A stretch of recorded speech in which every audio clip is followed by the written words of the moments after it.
lost your crown. It's podcast time. And guess what? This episode is about to touch nerves and it's gonna heal some hearts. Welcome back to Parables for a Woman's Heart, where we tell the truth, women whisper, and bring it before God with such grace. Today, Queens, I want to pause as a matter of fact before we jump in. And I want to say to every woman and even the men who listen faithfully, to those who share the episodes in group chats, to the ones who put it on their social media profile, to the ones who comment, the ones who message us and say this felt like you were speaking directly to me. I want you to know that we see you and we thank you.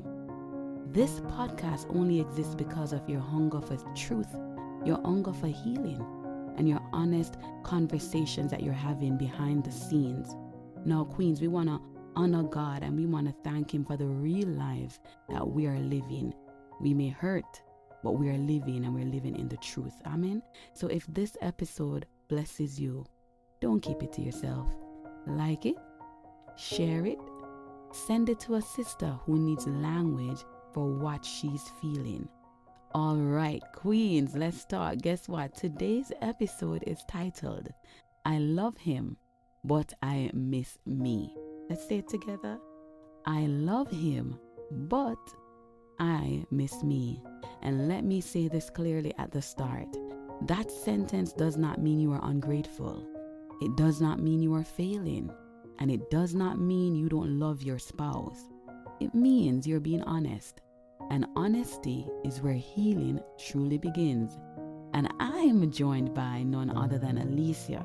She'll be sharing wisdom from her past marriage with courage and clarity.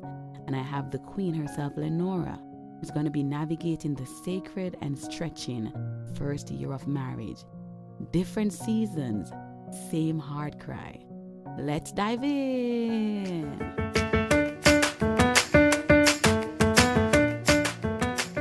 So Queens, we're going to jump into a section that's called identity loss. Where did I go? And we're going to talk a little bit more about, have you ever felt like marriage consumed your identity?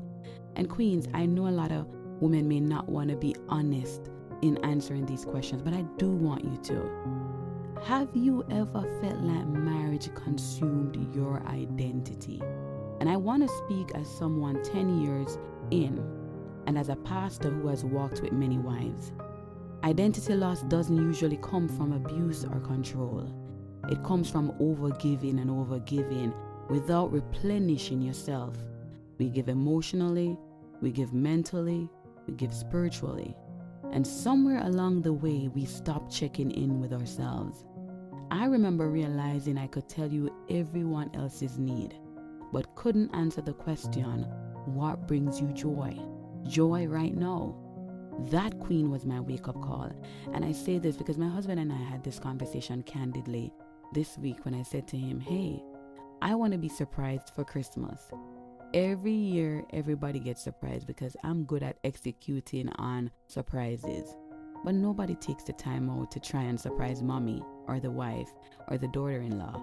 And so I was very intentional and very vocal by saying to my husband, this Christmas, babe, I want to be surprised. And I'm giving you 3 weeks notice. 3 weeks notice to figure it out. All right. So Queens, I want us to dive in. I'm going to ask Lenora and Alicia to weigh in. And listeners, I want you to pause. I want you to take a breath. And I want you to ask yourself this question. When was the last time I checked in with myself without feeling guilty? When was the last time I checked in with myself without feeling guilty? Lenora, do you have anything to add here? Hi, Pastor Osharae. Thank you so much for having me again. For me as a newlywed, I didn't expect this so early. Adjusting constantly was something that is still new to me, but, I'm still learning. And sometimes you don't realize that you're adjusting away from yourself. My God, that's so powerful, Lenora. Because the truth is, we adjust away from, oh my God, from ourselves. We adjust to our spouses or children or in-laws and everything else that requires work in marriage, and don't even realizing that as we adjust, we're taking away that uniqueness, that unique Lenora, the thing that makes you you. My God, very powerful. Alicia, you have anything to add here? Thank you so much again, Pastor Osharae, for having me. Definitely a pleasure for me to be here once more. You know, as I look back on my journey, I can definitely say that me, the I that I know, it didn't disappear overnight. It took some time, and then I lost myself slowly. You know, it's just like doing something for the very first time. You might have not understood what you were supposed to do, but in time, after doing it repeatedly, you didn't even realize that you didn't know what you were doing in the first place, or you didn't understand how you would overcome that hurdle in the first place. And so, for me, I thought sacrifice also meant silence. And by the time I realized that I was lost, I truly didn't know how to ask for myself back because I was too far in. My God, that's so powerful, Alicia. And, you know, as you were bringing the you into the conversation, I could definitely start picking out how, you know, what applies to our own individual lives, right? Because a lot of times when we're looking on everyone else, we can say, hey, you know, this person is doing this, they're doing too much here. But when we start looking on ourselves and into ourselves, that's when it becomes hard. And a lot of us as wives and as, you know, girlfriends or whatever we're calling ourselves, spouse, partner, we start looking away from ourselves. We don't want to look at the man in the mirror because it hurts so much when you see how far gone you've got. And like you said, it doesn't happen overnight, Alicia. It's something that we start doing, and you start doing it until it becomes second nature. So very good reference there. Now, Queens, let's jump into talking about desire versus duty, wanting more without shame. And this is an important conversation for us to have, because the truth is the church doesn't like to discuss some of these topics. They consider them to be taboo. And what we're going to be doing on this podcast is peeling back the layers, because the truth, it really needs to be unfolded. So my question for you two today is, can a wife want more without being ungrateful? Can a wife want more without being ungrateful? And as usual, let me start with this one, if you guys will allow me. Let's talk about the truth. God never intended gratitude to cancel desire. And a lot of us think that gratitude means you cannot have a desire. No, let me say this clearly. Desire is not rebellion, it's information. It tells you where growth is needed. It tells you where communication is missing. And sometimes it tells you where you have been neglected. Now, what becomes dangerous is when women confuse contentment with emotional starvation. And this is important because a lot of us stay in this relationship. We don't try to elevate ourselves as a couple, as a unit, as a union. What we do is we say, all right, then I'm going to just sit here and be quiet. My husband and I have had countless conversations where I've said things and he said to me, you know, you don't sound grateful. And it doesn't mean that I'm not grateful, Queens. It means that I want your attention on this thing. And men have a time to guilt trip us, where when you ask for a little bit more affection, you ask for a little bit more hug, a little bit more kiss in the morning, you know, a good note, you know, posting a photo. I'm just throwing some things out there, Queens, work with me. You know, you're saying to yourself, why can't you do this without me telling you? And in fact, they're like, you know, we love problem. Yes. Why this woman love trouble? You're trying to make trouble when the trouble not there. But the point is, we refuse to be contented while our emotional health is being starved. Right. We're women. We thrive off emotion. And so if our husband aren't giving us the attention that we need, then after a while we start settling in for less than what we truly, truly desire. And so, Queens, I want you to ask yourself this. Am I content? And this is for our listeners, by the way. Am I content? Or am I quietly depleted? And this requires you to peel back the layers. Look in your marriage, in your relationship. Are you contented? Are you just accepting what your partner is throwing at you when you know he can do better? Or is it that you are going to start speaking up because you're quietly depleted and you need gas? When the car run out of gas, what do? You go to the gas station and you get gas. And for those that are driving the EVs, you go and you get plugged in and you get charged up.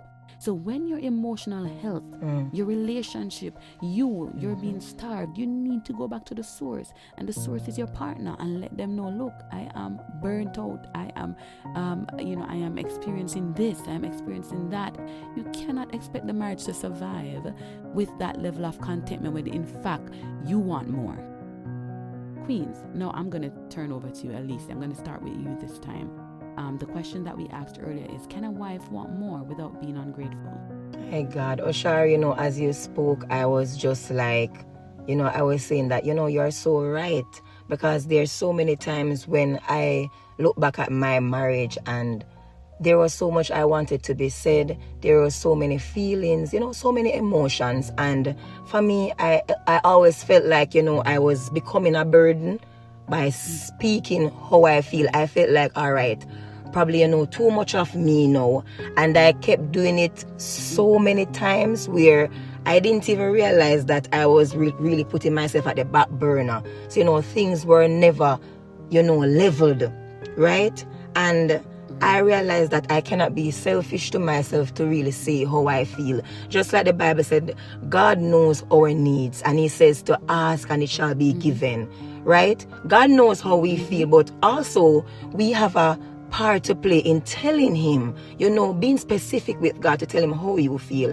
And for me, I was not doing, that. I was hiding how I feel. I was silencing myself to say, all right, I don't want to lose my marriage. Let me not say too much. Let me not seem like I'm grumpy or miserable when I was burying myself, burying my needs. My God, powerful, Alicia. Lenora, Alicia, I'm telling you, I love how you are summarizing eloquently what you felt and what you think is important for our viewers to know, because the truth is a lot of this isn't said. I said this on our devotion last night, that there's no real blueprint that comes with marriage.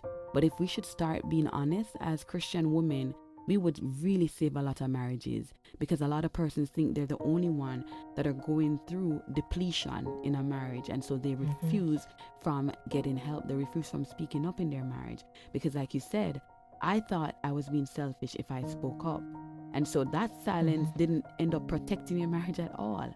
It ended up burying your entire identity and your needs. So powerful. Lenora, anything to add to this conversation? Well, yes, I do have something to add, Pastor Osharae. Let me just say, I've heard other wives, how they speak, and they always encourage new wives or wives to be, don't hide how you feel. It's something that they have suffered in their marriage, and they're like, hey, when you're married, don't be afraid to say, honey, I want this, or I want to go here, I want some new clothes. You're not being fussy, you're not being greedy, but you're asking for what you need, because sometimes these are I'm used to this before I got married, and I'm not saying that I won't say to my husband, okay, let's save now, but right now I need something. I don't want to bury myself. So for me, I'm learning to say I want more doesn't mean you're not enough. It's like getting something with you. It's like buying a house with you, right? I'm not trying to buy a house by myself. I'm trying to do something with you. I'm building something with you. So if I say, honey, I'm tired of eating lunch at home, just you, me, and the kids, I want to go out to brunch. Change it up a little, switch it up a little, make it different. Don't bury myself and say, oh, I'm a housewife, I'll cook and give my husband. Sometimes it's good to twist things up to spice up the marriage, right? It means I'm still growing, right? So yes, that's for me. Beautiful, Lenora, and I loved how you punted there to the fact that sometimes we gotta get out of the norm because we get too comfortable sitting in a situation, and while we're there sitting down, we're heaping dust onto our marriage. And so I love the way how you reference to that. Queens, these ladies are dropping the gems. I hope you are taking notes. We're going to jump into talking about when you change and he expects the old you. Let's talk about this one. When you change and he expects the old you. Because let me tell you something. Change isn't easy. It's not easy on the job. It's not easy at home as well. But let me tell you where it's not easy in the marriage. Amen. Man expect you to be the same old Alicia, the same Lenora when we meet 10 years ago. No, I met my husband, I can't remember how long, because we grew up, and I'm going to tell you a story time one of these days, but we grew up in neighboring communities. So we've always known of each other, and our family know each other's family. And so I'll give you story time one of them day. But what I say is, when the man know you, Lenora and Alicia, and them I go tell you now, say, I know the same Alicia, this one we did meet, the one where we did love, the one where did shy and timid. My God. I know the Lenora, this one we did meet, where did you know what I'm talking about, right? Yes. Then they start telling you, oh, you're controlling. Because you start telling them what you want. You're controlling. You're a narcissist, because everybody's using that word right now. And let me tell you, a lot of the way the word is being used is incorrect and inappropriate. That's so but true. it's a new word for the new people them. So the new people them just fling out the narcissistic word. But let me tell you something. We're going to dive in a little bit on this one. When you change and he expects the old Lenora, Alicia, the old you queen, the one that's listening, what happens when you change but your spouse expects the old you? Now let me start off by telling you this. Marriage requires ongoing introductions, and let me tell you, when you come on to my marriage, today you got Pastor Osh, tomorrow you get hey you, the next day you get babe, and then the next time you get boobs, the next time a babe. But for the most time him get general. Now let me tell you, I call my husband general in the home, and when I say general, he knows that mean we're good, we're alright. When him hear me say Elan, him know say your attention is needed, sir. And when him hear me say yo, him know say I'm in a problem. And not just that, like I said, marriage requires ongoing introduction. You don't marry one version of a person. Let me tell you this. You marry someone who will evolve. And I know a lot of times in marriages, the wife expects the husband to stay the same, and the husband expects the wife to stay the same. But I'm here to fix that narrative, or to correct that narrative, actually. You should expect to marry someone, Lenora, that's going to evolve, that's going to grow. Right. The problem isn't change. The problem is when change happens in silence. When you are changing but not talking about your evolving, how you're evolving. That's where the problem is. When women don't feel safe to say, I'm not who I was and I need you to meet me here. Some men get up in them feelings. Yeah, try hang your hat higher than where you can reach it. I have friend you follow. Yes. And the one day they say you follow the church I change you.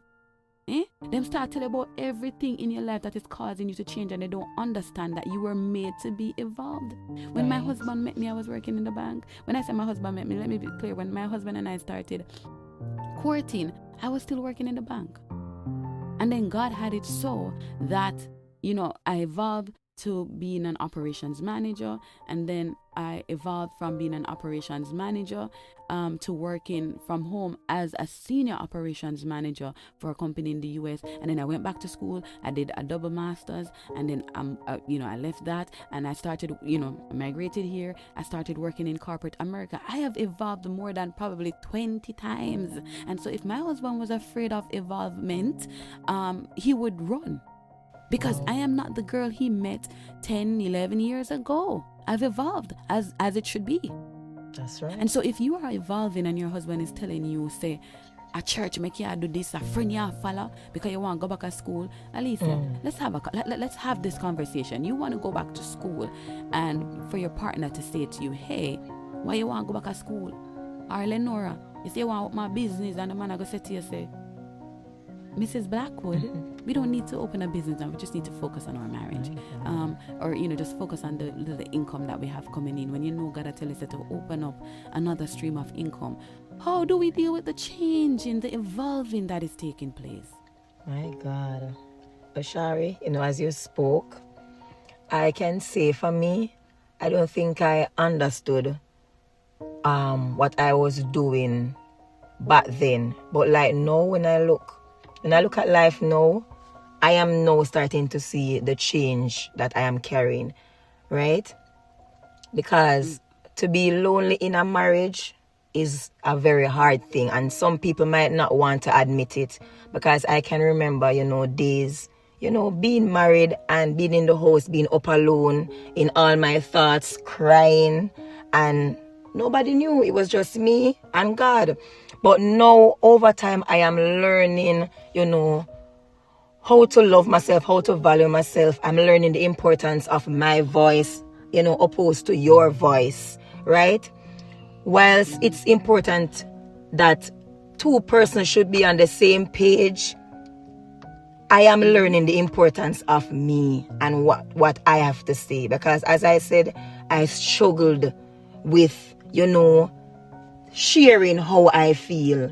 And I think the place that I am at now, I am now learning, I am now growing, because I didn't understand. I stifled myself back then. I didn't understand the change back then until now. And for me now, I'm more confident about it. Back then I would feel like, it's not okay, to speak up, to experience change. And for me now, I know that it's okay to be changed, to want more, to want to be different, in good ways, things that will, elevate me and compliment me, and things that will also align with the will of God. Powerful, Alicia. Thank you so much. And like you said, it's the evolving that is taking place today that you wish you had, sealed into your marriage at the start. But again, we live, we learn, we apply, and we never go back the way that we came. Amen. Because we've changed, we've learned, we've garnered wisdom along the way. Lenora, do you want to add your voice to this? Most definitely. I have two things I just want to say here. First, let me just big up Devotional with Queens, because I was the only one in this group that was unmarried, and I was surrounded by you, Pastor Osharae, and the other ladies, and I was learning little bit from everybody, right? I was, because while everybody was saying that, you are very vocal, and you always said, don't be afraid to tell the man, say you want this, don't be afraid, is it a yes or no? Sometimes we're afraid because we tell ourselves that the answer would be no, and we don't know. Come on. And I am telling you, Pastor Osharae, the husband the man I knew before I got married to, I used to be so afraid to say I want this, because I feel like I'm gonna shame me, or I'm gonna say no. Right? But no, I just want to big up the group. Hello, big up Devotional with Queens. You guys are really an anchor for people who are not yet married, or those who are still in the process, the newlywed phase, or still growing. I can say big up to you guys. I've learned so much. And two, I am learning so much from my sister. Though her marriage has been broken, or is broken, I can say that the things I am learning from her, she don't really know and understand. I'm learning from her too. Right? And though our marriage is broken, I can say, okay, then I'm going to be bold. Right? I am learning to say I am still becoming without fear. I am evolving. I am growing. Right? Just like a baby does not stay a newborn. They're growing. Right? So my husband shouldn't expect me to be at level 1. And then sometimes he's going to complain, oh, she's boring. So as I said before, we have to do something to spice up the marriage. It's the same thing with us. We have to grow from one stage. We have to be bold and confident without being, sounding miserable. Hey, honey, I am, this is different about me. Have that candid conversation. If he sees changes, then we can say, okay, let's talk. This is what is happening now. Powerful, Lenora. And, just as we're at this point, you said something that's deep. Who your partner was before you got married certainly isn't the partner that you have now. Because somewhere along the line, he started opening up more to being a husband. And like Yes. I've said this before.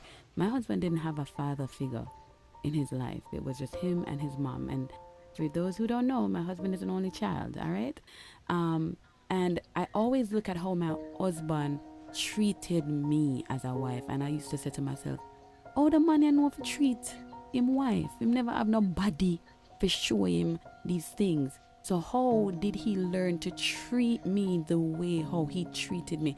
And let me tell you something. Hands down, me not ask no question. Me have the best man in the world. Me not ask. Bop. The beat. Me not have to say it back. Me not have to say it in front. Me can't tell you this. Me get the one last good man will live in a planet Earth. I tell me. Talk the that things, them. All right. Clock And it. I say that because that's it. They say clock it. Okay. Clock Yes. it. But the point I want to make here is that my husband did not have a father figure in his life, treated me better than most married men will come from a structured home. And so it is important for us to understand the person wanting to be married, wanting to be a husband. Just like when you show up on the job, Lenora, you don't give a half respect to the job. You do the best that you can with the best ability that you have. And Alicia, as a correctional officer, you go out there every day giving 110. For me, I show up in corporate America leading teams every single day. I get so much salute. I get so much, you're doing amazing. I get these little awards. But what would that mean if I am not doing well in my marriage? And it's the same thing for my husband. He goes out giving his best to his job. And so when he comes in, he gives the best to his home and to his children. When I see my husband with my kids, I kid you not, my husband has changed more diapers than me. My husband has done more of the cleaning up of the puke more than me. My husband has done all of these. The baby is still pretty young. He's the one that's doing the showering. The only thing he don't do really is groom the ear because him not have the part the lot. But the feeding of my kids, my husband is ever present. And what am I saying? It's the involvement. When you want something, you put the work in. So don't tell yourself, say, my husband is not going to be willing to evolve for me. If him love you, him going to evolve for you. He's going to evolve for the family. So That's if you so are not true. speaking up, voicing, what you want, like Lenora said, you're not talking about what you want the family to become, then how is the family going to have a goal? We talk about goals for ourselves, but what are your familial goals? Where do you see yourself as a family 5 years from now? Owning properties, not just a property, owning motor vehicles, evolving into a business, evolving into a bigger family. What do you see? A lot of us have these things locked into our mind. We think our husband should come in, connect a charger to the brain, and then just evaporate all of that knowledge. This is what you want. Yes. That's not how it works. We should stop making things hard for our partners. Be vocal in a respectful way. And let me be very, very clear. Because you see, Pastor O had a time when Pastor O's mouth did never cut sideways, cut upways. So Pastor O would just rant and just rave. But I've learned, because my marriage is one of the single most important things to me after my passion and my love for God. So thank you, ladies, for sharing that. Pretty much we're heading into the last segment of the show, and I tell you, ladies, we can't talk about everything in one podcast. You're gonna have to come back. So like, share, subscribe, comment, do what you must do, because you know what you need to do. Amen. So we're gonna talk about how do you reclaim joy, Lenora, Alicia, without guilt, because this is important. When we try to get happy, be happy, you may be saying, Lord God, my partner go wonder why I'm happy in the season. But the Bible tells us the joy of the Lord is our what? Strength. Amen. And so I want to say to someone today that joy is not optional. It's essential. You don't get to choose between joy and something else. It is essential. That marriage cannot thrive. You will never be who you were designed to be if you don't got joy in you and in that marriage. A joyless woman doesn't just suffer quietly. I want to make this clear. A joyless woman, a joyless wife, a joyless partner or spouse doesn't just suffer quietly. If the wife is not happy, her marriage is going to feel it. The home is going to feel it. The spirit is going to feel it. Yes. And so I want us to understand the importance of joy. Make sure it is a central ingredient in your marriage. Amen. Self-neglect is not holiness, and I want you to understand this. Lift up yourself and ignoring yourself and all of this, it is not holiness, queens. Exactly. God didn't ask you to die to yourself. He didn't. He never said, Alicia and Lenora, you queens out there, he never said die to yourself. The only die I remember the Bible said that he asked us to die is to sin. Amen. Die to sin, not to joy, not to yourself, not to peace. So queens, I have a reflection for you. Where have you confused sacrifice with self-erasure? Erasing yourself completely because it looks better, you think, and it makes more logical sense, you think. Amen. Osharae, you said it very well. And for me, I wish I knew a lot earlier that joy wasn't something I had to earn, or let me say something that I think I would have received when I got married. I am learning that joy is something that should come from within. It's about me. It shouldn't be about even things around me. The same with my marriage. But I learned that, slowly. But here am I today, as I reclaim myself, I am understanding more of who I am, that I should make me happy, and then I should also bring that enthusiasm too in a marriage, because this joy, the joy that I have, I'm supposed to protect it. My God. Right? So it should not be fueled from somebody. The only person that my joy should be fueled from is God. It should not take, opportunities, material things, somebody's love and affection and attention to determine how I feel, how I operate. So this is something that I should have, it should flow naturally, and then I should, show it to others. It should show on me as well. Yes, definitely. You said something while you were speaking. You were saying that a joyless wife, you can tell. And she's a very dangerous wife, I can tell you. I almost felt like I was joyless few months in my marriage. And I can tell you, even my kids were feeling a little of the wrath. And I had to quickly grab myself. Right? I had to quickly grab myself. And so for me, joy is a sacred ground. Right? I'm learning how to guard it early. So the quicker and the sooner I learn these things from you ladies around me and from other persons who are grounded spiritually, I can guard it early. Nothing you can do or say to me that can stop me from saying joy, my joy is important and it matters. Thank you, Lenora. Thank you so much for saying that. And you've said this a few times through the podcast. Having the right people around you can help to make you or break you. Definitely. I remember having friends that their marriages have failed, and I've said to them, hey, chill. Your partner is not your enemy. I tell you, there's no shame in my marriage. And when I say there's no shame in my marriage, if I'm wrong, I'm wrong, and that's just it. I'm not having a conversation with the world. I'm having a conversation with the person that I love, with my whole heart. Amen. Right?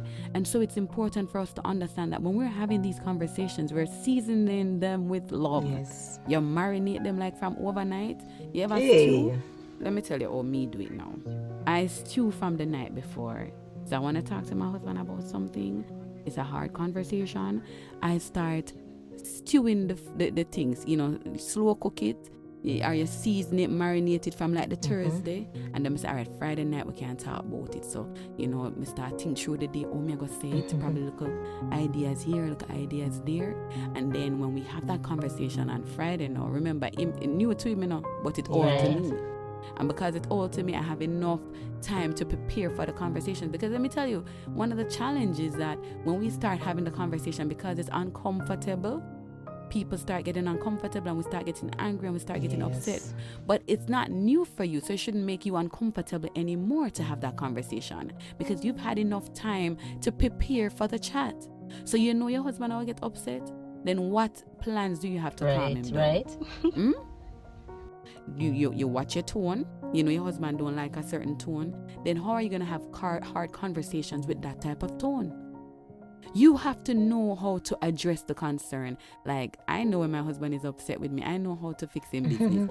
I just start talk about sound system, And then all of a sudden, we start having a nice conversation. Our women don't know nothing. Definitely. Yes, mommy, I talk like me understand. Because no more want your attention, more you understand. Say, all right, I said what I said. It was a need to be said. And now we've moved on. And one thing about my husband is he will reflect. He's a reflector. So I'll say something to him. He may not address it immediately, but he's gonna, step aside, think about it, and then we're good. Now, what I'm saying is this, when a man is used to doing things a specific way, the milestones, like the birthdays, the Valentine's Day, the Christmas, them time there. But you probably want appreciation off cycle when something major has happened. When I say appreciation, I mean tangible appreciation. So let me be very exact and very blunt. You have to say it to the partner, because if your partner is a cycled person where he does things on cycle or he does it on occasions, you need to tell the person what will keep you going, what new thing makes you happy. And so for me, I had to tell him, well, I would like to see something else. And of course, it wasn't about the money spent. It was about stepping outside of his comfort zone to show his appreciation. And so that is just an example of when we need to speak up.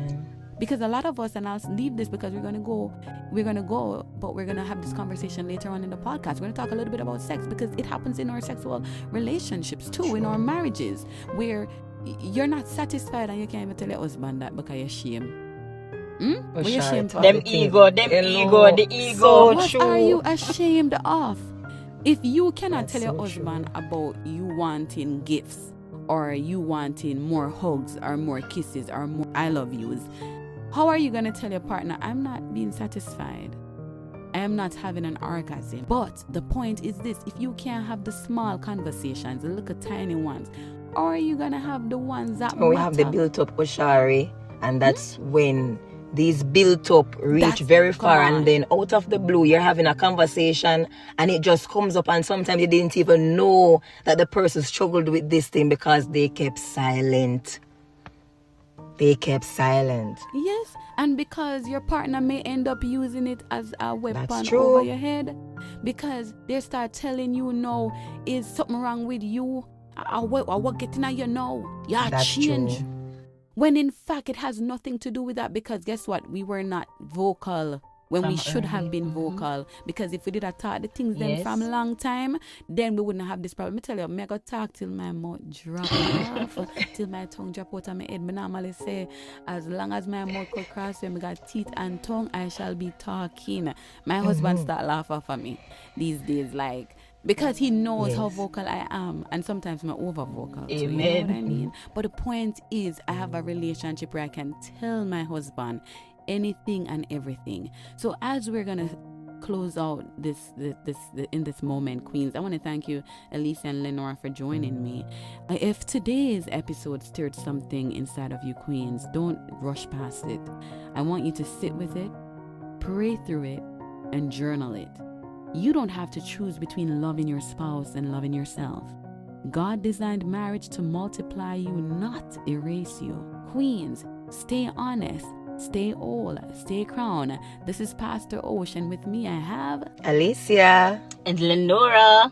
This is Parables for a Woman's Heart. Walk good, stay good. See you next week.